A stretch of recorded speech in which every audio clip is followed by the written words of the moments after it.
নয়টি রূপ, নয়টি রহস্য। আপনি কি জানেন এই শক্তির উৎস কোথায়? নবরাত্রির 9 রাত শুধু উৎসবের নয়, এক আধ্যাত্মিক যাত্রার সূচনা। প্রতিদিন এক নতুন রূপে প্রকাশিত হন দেবী দুর্গা। শৈলপুত্রী থেকে সিদ্ধিদাত্রী প্রত্যেকেই এক একটি শক্তির উৎস। কিন্তু কেন এই 9টি রূপ? কি আছে এই পুজোর পেছনে প্রকৃত কারণ? লক্ষ লক্ষ মানুষ উপবাস রাখেন, সাধনা করেন, তবে আসল রহস্যটা কি জানেন? আজ আমরা খুঁজব সেই হারিয়ে যাওয়া মাহাত্ম্য, সেই গোপন বার্তা যা 9টি রূপের মধ্যে লুকিয়ে আছে।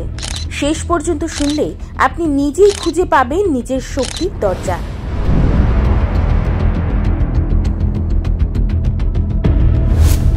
মা শৈলপুত্রী হলেন রাজা হিমালয়ের কন্যা এবং দেবী দুর্গার প্রথম রূপ।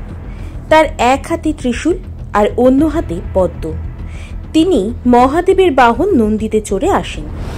পুরাণ অনুযায়ী পূর্বজন্মে তিনি সতী ছিলেন, যিনি দাক্ষায়ণী নামে পরিচিত ছিলেন এবং যজ্ঞে আত্মাহুতি দিয়েছিলেন। মা শৈলপুত্রীর ধৈর্য, শক্তি ও নিষ্ঠার প্রতীক।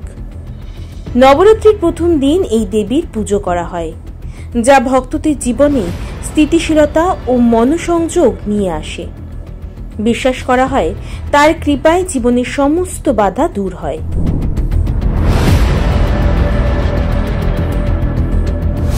দেবী ব্রহ্মচারিণী কঠোর তপস্যার প্রতীক।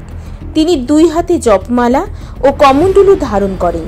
পুরাণ অনুসারে দেবী পার্বতী কঠোর তপস্যা করে মহাদেবকে স্বামী হিসেবে লাভ করেন। সেই কারণে তাকে ব্রহ্মচারিণী বলা হয়।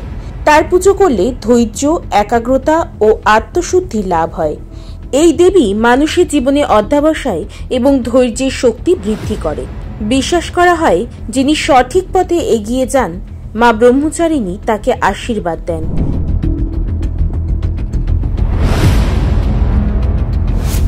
দেবী চন্দ্রঘণ্টার শরীর সোনালী বর্ণের এবং তিনি 10 হাতে অস্ত্র ধারণ করেন।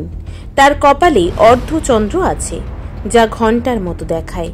নবরাত্রির 3য় দিনে তাকে পুজো করা হয়, যা আত্মবিশ্বাস ও সাহস প্রদান করে। তার আশীর্বাদে জীবনে শান্তি ও সুস্থিরতা আসে। পুরাণ অনুসারে তিনি যখন দেবতা ও দানবদের যুদ্ধে প্রবেশ করেন, তখন তার ঘণ্টার ধ্বনি অশুভ শক্তিকে ধ্বংস করে। যারা জীবনের যুদ্ধে লড়াই করছেন তাদের জন্য দেবী চন্দ্রঘণ্টার পুজো অপরিহার্য।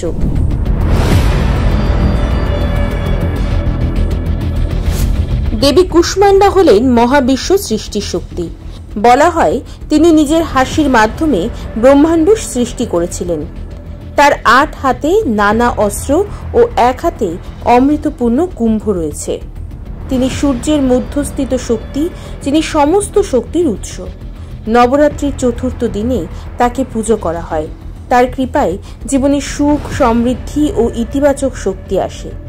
আপনি কি সেই আলোর সন্ধানে আছেন যা সমস্ত অন্ধকার দূর করবে? তাহলে মা কুষ্মান্ডার কৃপা নিন।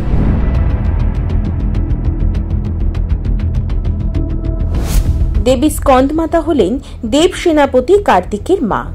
তিনি 4 হাতে পদ্ম আর 1 হাতে সন্তান কার্তিককে বহন করেন। তার বাহন হল সিংহ। তিনি মাতৃত্ব, স্নেহ ও করুণার প্রতীক। নবরাত্রির 5ম দিনে তাকে পুজো করা হয়। তার আশীর্বাদে পরিবারের সুখ, শান্তি এবং সুরক্ষা বজায় থাকে। পুরাণ অনুসারে যারা মা স্কন্দমাতার পুজো করেন তারা কঠিন পরিস্থিতিতেও সন্তানের মতো সুরক্ষা পান।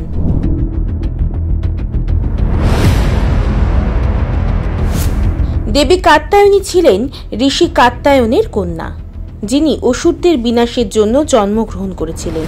তার 6 হাত এবং তিনি সিংহের ওপর আরোহণ করেন।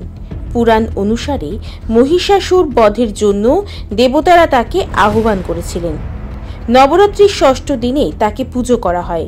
বিশ্বাস করা হয় মা কাত্যায়নীর কৃপায় জীবনের সমস্ত বাধা দূর হয় এবং শত্রুর বিনাশ ঘটে।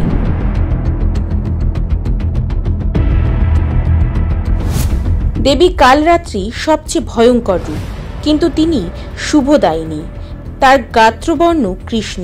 তিনি 4 হাতে অস্ত্র ধারণ করেন এবং গর্জনকারী সিংহের ওপর চড়ে আসেন।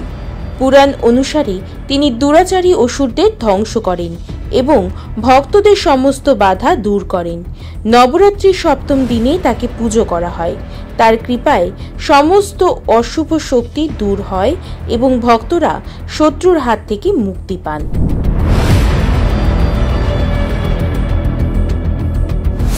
মা মহাগৌরী অত্যন্ত শুভ্র এবং করুণাময়ী। তিনি চতুর্ভুজ এবং বলরামের বাহনে আরোহণ করেন। বলা হয় কঠোর তপস্যার ফলে তার গাত্রকান্তি চন্দ্রের মতো উজ্জ্বল হয়ে ওঠে। নবরাত্রির অষ্টম দিনে তাকে পুজো করা হয়। তিনি পাপ মোচন করেন এবং ভক্তদের সকল দুঃখ দূর করেন। মা মহাগৌরীর আশীর্বাদ পেলে জীবন শান্তিপূর্ণ ও শুভ হয়ে ওঠে।